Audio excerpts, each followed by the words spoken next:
Well, that happened today. You saw yesterday President Cyril Ramaphosa's announcement of a plan involving himself and the presidents of Zambia, Senegal, Congo, Uganda and Egypt to travel to Russia and Ukraine to try and broker some kind of an end to the war there. The United Nations supporting the initiative, the leaders of the US and the UK have given some kind of cautious approval. But as you know, Russia's invasion of Ukraine has led to intense fighting. The Russian President Vladimir Putin has claimed he's trying to denazify Ukraine.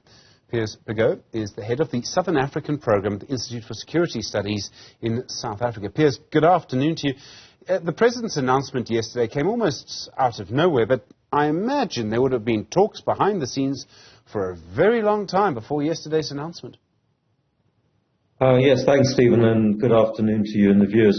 You will recall last year President Ramaphosa put up his hand to offer some kind of role for South Africa in the mediation process, and as soon as it went up, it came down again, and we never heard any further on this. So yes, the announcement yesterday was a little surprising, and of course there is an enormous amount of detail that we don't know about the genesis of this process. What criteria were used, for example, to select the 6 country representatives, the presidents of those countries, what kind of mandate it has, etc., and who's going to underwrite this as well. It will be an interesting endeavor at some kind of shuttle diplomacy between Moscow and Kyiv. But as I said, we really don't have enough detail now to be able to comment too succinctly, at least, on what this endeavor is really all about and what prospects it would have. President Putin and President Volodymyr Zelensky agree on very little at the moment. How difficult would it have been to get them both to agree to this? Well, perhaps because this initiative doesn't have any significant risk associated with it, and it's perhaps little more than an exploratory mission, both sides certainly need to be seen to be engaging and cooperating, and you're unlikely to see any significant powers rejecting this kind of mission, even if there may well be a deep sense of cynicism in some quarters about what this may achieve. So I think what we're seeing is a little bit of theatre at the moment ahead of the June visit. But once we get some clarity on the substantive nature of the process, we will be able to make a firmer assessment of what might be possible. Because, while there's a big prize for peace negotiations, there are other steps along the way which need to be looked at, which perhaps this mission could contribute towards. This might, for example, include a revisiting of the deal around grain exports, which is looking very precarious at the moment and would be very important in terms of the African position around food security and so forth. So there may well be things that this initiative can contribute towards in terms of scaffolding a longer-term process. So I think it's important that we don't dismiss it out of hand. It's also an opportunity for South Africa in particular to demonstrate what it means by this neutrality, this position of non-alignment that it's been hammering away at for some time, but is obviously facing a great deal of criticism for in the current circumstances around the Lady R brouhaha. The fact that 6 leaders, 6 presidents, and I've never heard a peace mission, never heard of such a thing, a peace mission of 6 presidents. The strength of that, perhaps, is that it makes it impossible to ignore. You've got 6 presidents in your capital, you're going to have to see them.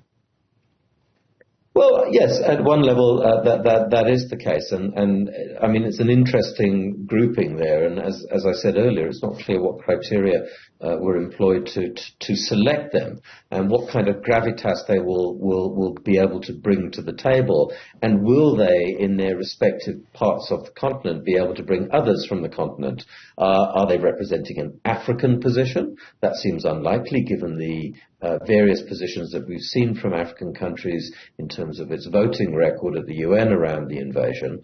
So it's not clear what they represent. And of course, we've also heard some fairly cynical commentary about the failures of leadership on the continent to play such a role with regards to current conflicts on the African continent. And why are we seeing this initiative there and not in places like Sudan, for example. So I think that's a little unfair in terms of that comparison. But the optics for many people are what is this about? What do we intend to achieve? Are we going to be played by either side in this process? What's the cost benefit of this approach? I think there is no harm in them going there and seeing what they can do, but we need to be realistic about the limited leverage that African countries, even in a collective mode, will have over this situation. Piers, there's a lot to look at here. And I've been scratching my head over one aspect of this, because for many years we've seen Europeans and often Americans being asked to broker peace in Africa. I mean, just 2 weeks ago, I think it was, we saw the U.S. Secretary of State Antony Blinken speaking to both of the leaders of the two military groups in Sudan to try and get them to agree to something. And this is what led to Thabo Mbeki, President Mbeki's idea of African solutions for African problems. Very important aspect of this.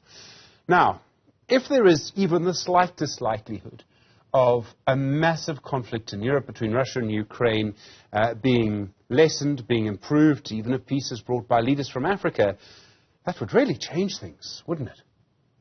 Well, I think it's important also to recognize that this environment, the situation around who gets involved in these kinds of initiatives around peace deals is not static. It's a changing environment. In the European theatre with respect to the Russian-Ukraine conflict, a number of analysts are increasingly believing that external powers such as China do have a role to play, notwithstanding the dismissiveness in some quarters to China's initial set of recommendations that they put on the table a couple of months ago. But they're looking at how different powers can work together to work towards common objectives. We saw China's successful involvement in brokering relations between Saudi Arabia and Iran recently.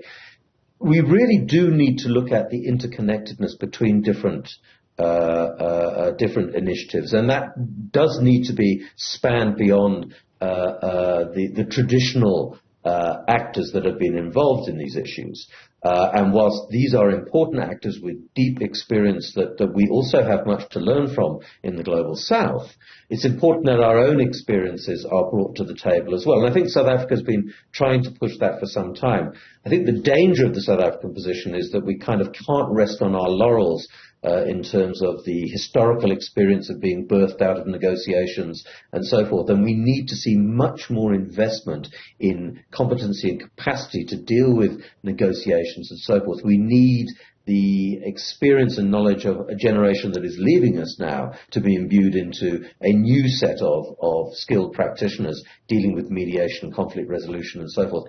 And I think that could certainly contribute to South Africa and other countries on the continent, bringing their experiences into the global, onto the global table with respect to some of these initiatives, because it's a shifting global environment, and this will necessitate others being brought to the table to contribute to that. Piers, there are lots of many different ways to look at this conflict, but it seems to me it's very important to focus on who would make the important decisions. So who would be Mandela and who would be de Klerk, if I can put it like that. And on the one side, it seems to me that when it comes to the situation around the Russian side, it is President Vladimir Putin and a few people around him. So that's relatively easy to understand. A bit more complicated perhaps for Ukraine. And I say this because of the sheer amount of weapons NATO, and particularly the United States, have flooded into Ukraine. And that leads to questions, cynical as this may be, as to whether President Zelensky is able to make the decision on his own with just his leaders, or whether the West could, for whatever reason, and again a cynical view, that the West could pressure him to not accept any peace deal, because, and I think it's pretty clear, it is in the United States' interest to have a weak Russia.